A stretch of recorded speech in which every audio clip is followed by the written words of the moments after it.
मेरे साथ में हैं राइट साइड में डीवाईएसपी श्री मीपक रीबा और लेफ्ट साइड में हैं डीवाईएसपी श्री कृष्णा लामा। तो आज आप लोगों को ये इन्फॉर्मेशन हमने देना था कि honourable special court anti corruption bureau Yupia ने एक केस में अपना जजमेंट दिया है। हमारे यहाँ एफआईआर रजिस्टर हुआ था 01/2011 under section 409 read with section 13 clause 1 and 13 clause 2 of the Prevention of Corruption Act। तो इस पूरे मसले में एक अगर मैं कॉन्टेक्स्ट में बात करूं तो honourable chief minister sir of Arunachal Pradesh ने अभी लास्ट मार्च 2026 में जो एसपी कॉन्फ्रेंस हुआ है उसमें सभी इन्वेस्टिगेटिव एजेंसीज को ये निर्देश दिया है कि आप लोग arrest based investigation arrest based approach से मूव करें conviction based investigation and conviction based approach से। तो इसी निर्देश के अंदर हम लोगों ने जो आगे एसीबी ने एक्शन लिया है उसी के अनुरूप जो है ये एक फ्यूशन में केस आया है जहां पर कि honourable court special court prevention of corruption act for the anti corruption bureau Yupia ने सजा सुनाई है एक पब्लिक सर्वेंट को in a case relating to misappropriation of public funds. Facts of the case इस तरीके से हैं। 2011 में एक एफआईआर रजिस्टर होती है जिसमें कि एक public servant who belong to the department of post he was transferred from Itanagar to Jang post office under the district of Tawang। Posting के बाद में ये पता लगता है कि he has probably misappropriated an amount of 8.25 lakh rupees in that particular year of 2011। ये case SIC के पास आता है after initial registration of the case at the Tawang police station. उसकी इन्वेस्टिगेशन होती है। इन्वेस्टिगेशन होने के बाद में इस केस को चार्जशीट किया जाता है और अब रिसेंटली इसमें जो है सजा सुनाई गई है under section 409 of the IPC the then IPC, जिसमें misappropriation of public money by a public servant जिसमें कि 5 साल की सजा है। इसमें इस व्यक्ति को सजा सुनाई गई है। ये महत्वपूर्ण इसलिए है क्योंकि एंटी करप्शन ब्यूरो के अपने ट्रैक रिकॉर्ड में कन्विक्शंस की तरफ जो अब हमारा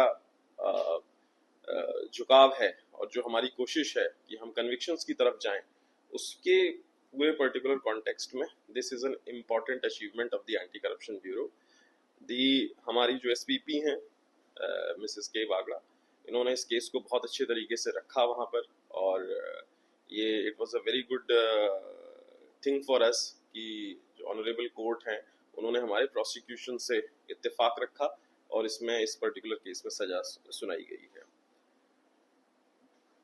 इसमें एक इम्पॉर्टेंट ये भी काफी बड़ी बात है कि the money which was misappropriated which was alleged to be misappropriated had also been returned by the public servant, but still since criminal misappropriation जो ऑफेंस था वो हो चुका था एंड दैट इज वाई इस तरीके की जो कन्विक्शन है वो हम लोगों ने सिक्योर करने में सक्सेसफुल हुए हैं। Thank you.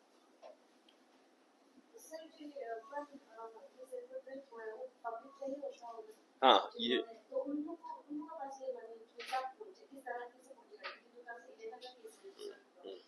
इसमें जो पोस्ट ऑफिस जो डिपार्टमेंट होता है वो इसमें आप ध्यान रखते होंगे कि इसमें आरडीज भी होती हैं।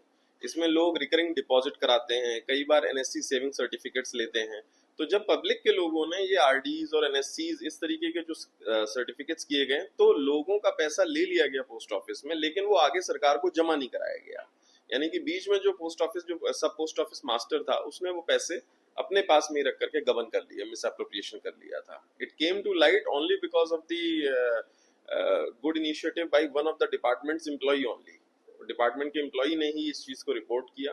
बाद में ये केस एसआईसी को ट्रांसफर हुआ, एसआईसी ने इसमें इन्वेस्टिगेशन की और इन्वेस्टिगेशन के बाद अब कन्विक्शन को हासिल करने में हम कामयाब हो पाए हैं।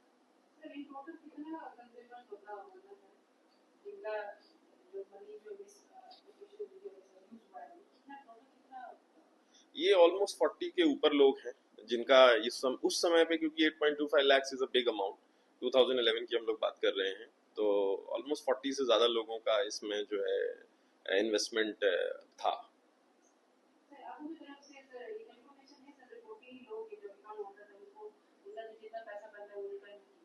वो तो देखिए, see the point is the moment department gives them in writing कि now you have this much amount of money with us, then the department is bound to give it to them. For that they have insurance also on those financial instruments. Her financial instrument का एक छोटा सा insurance part भी कटता है, तो उसके through जो है उस पैसे को वापसी मिल जाती है। सर अभी जैसे आपने मेंशन किया कन्विक्शन नंबर्स एसआईसी से लेकर अभी एसएबी कोड पे हमने भी देखा कन्विक्शन नंबर काफी कम है। This might be like one of the first होगा जो कन्विक्स हुआ है। तो किस तरीके से एसएबी काम कर रही है सर? ऑलरेडी अरुणाचल में करप्शन का काफी केसेस है, दादा तो सारी है इनका अपॉइंटमेंट जो आपके अंदर ही है, तो इसको किस तरीके से देखा जा रहा है?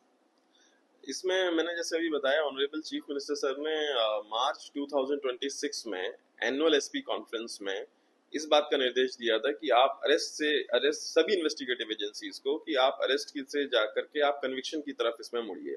तो जैसा कि आपने कहा है कि ऐसा नहीं है, अभी ये हमारा एसीबी का सेकंड कन्विक्शन है।